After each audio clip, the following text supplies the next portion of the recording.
Bom dia, turma! Tudo bem com vocês? Essa é a nossa quinta aula de História. E vocês vão abrir o livro de vocês na página 19. Brasil, um país de muitos caminhos, viu? Observem aí essa imagem que tem nessa página 19. Neste capítulo, nós iremos estudar por que motivos as pessoas se deslocavam pelo atual território brasileiro. O que levava as pessoas a virem para cá? O que levaram as pessoas a construírem vilas, construírem cidades aqui neste território? Porque antes não tinha, e depois que foram construindo, modificando o nosso país, que antes era chamado de Vera Cruz, não é verdade?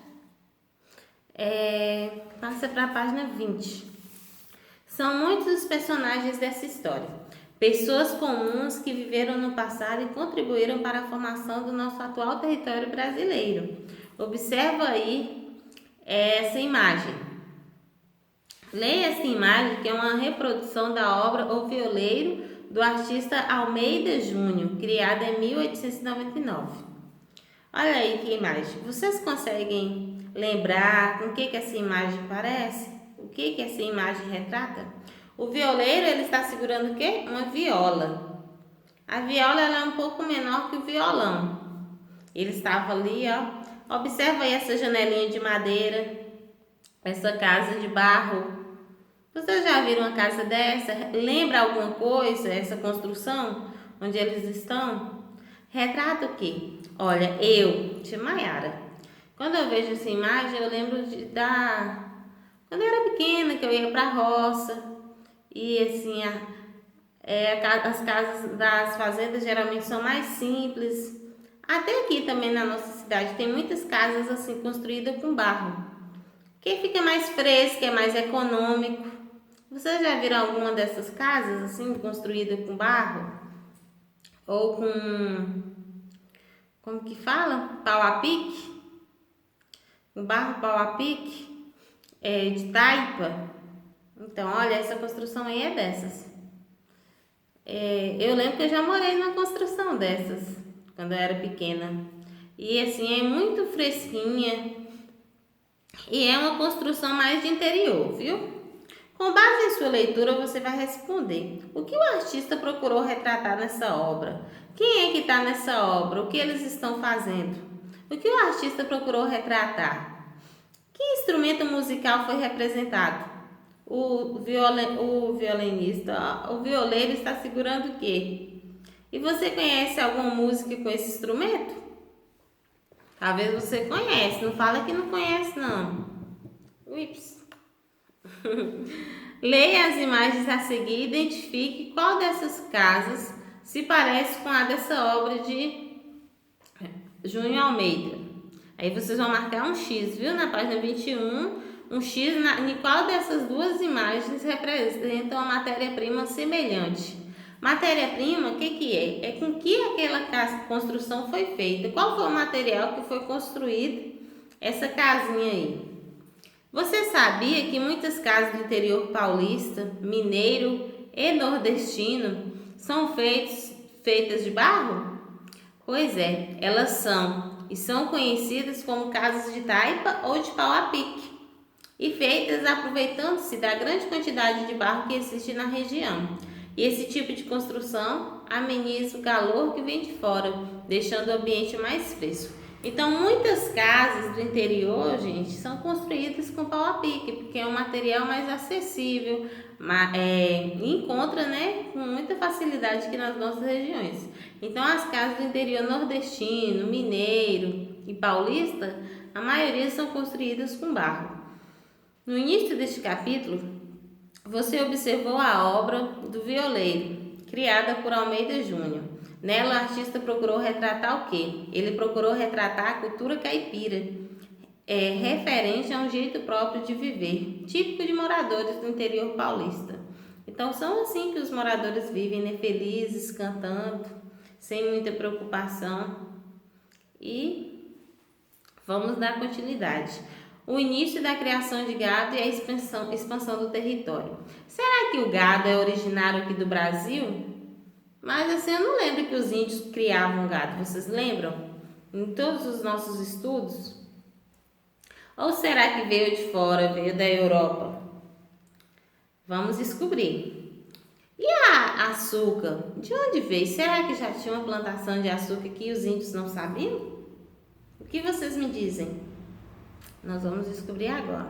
Conforme o que você estudou anteriormente, os portugueses se estabeleceram no litoral brasileiro e se dedicaram à extração de pau-brasil. Ou seja, eles vieram para cá, pararam lá no litoral e começaram a extrair o pau-brasil para tirar a madeira, a tinta e levar para fora, exportar. Com o desenvolvimento de novas atividades comerciais, como o plantio da cana-de-açúcar, foram surgindo vilas onde diversas pessoas passaram a morar, incluindo os portugueses. Em Portugal, no ano de 1530, foi organizada uma expedição para explorar as riquezas das terras brasileiras, que foi liderada pelo português Martim Afonso de Souza. Então ele fez como se fosse uma reunião e começaram a liderar ali para explorar as nossas riquezas. Ao chegar aqui nessas terras, os portugueses estabeleceram-se em locais mais próximos ao litoral, porque era mais fácil deles exportar, né, pessoal, para a Europa. Litoral é o quê? É a área próxima ao mar.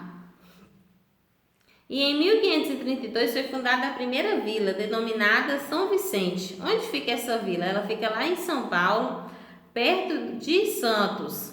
Você já viu aquele poema que fala assim: em Santos tem areia, em São Paulo tem poluição. E aí é um verso, viu?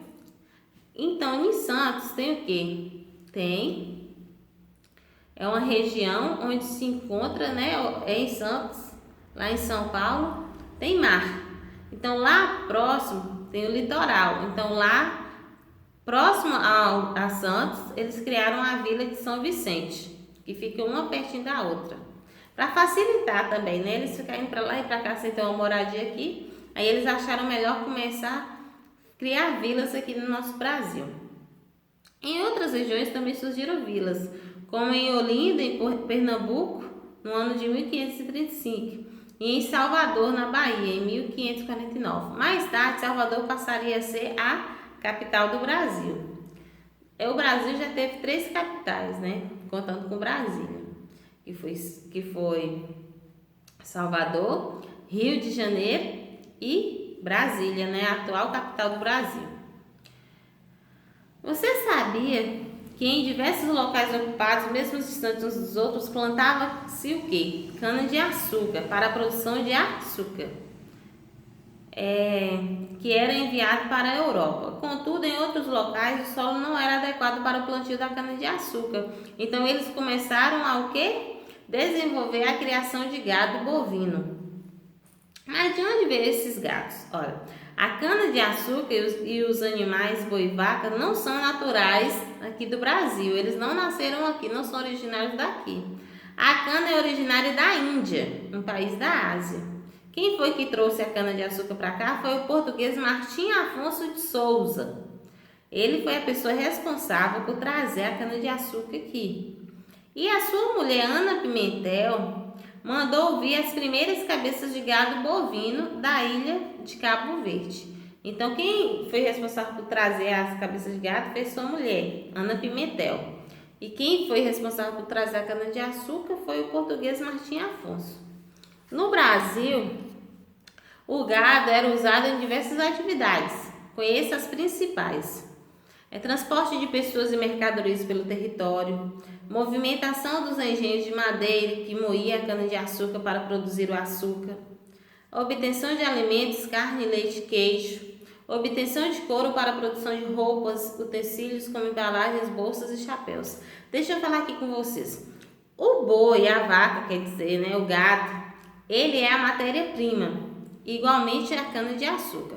Com a cana-de-açúcar, o que eu consigo produzir? Eu produzo açúcar, rapadura. Com o gado, o que eu consigo produzir? O gado vai ser a matéria-prima. Leite, eu consigo obter leite. Couro, aqui falou obtenção de couro para a produção de roupas, como embalagens, bolsos, chapéu. obtenção de alimentos como queijo, carne, leite. Quem é que não gosta de uma carninha de gado? De uma picanha? Pois é. O leite, um queijinho. Quem é que não gosta de um queijo? Tem gente que não gosta, eu amo queijo. Então, o gado, ele é o que? A matéria-prima. E agora vocês vão fazer essa atividadezinha aí, 1 e 2, dessa interpretação. Após fazerem, vocês vão lá no livro de História, página 77, no livro de atividades, e vão colorir quais desses objetos aqui eu consigo representar o uso do gado bovino. Com o gado eu consigo fazer o quê? Você vai pintar. Viu, pessoal? O que eu consigo obter com a criação do gado? A nossa aula de hoje vai ficar por aqui. Beijo e até mais!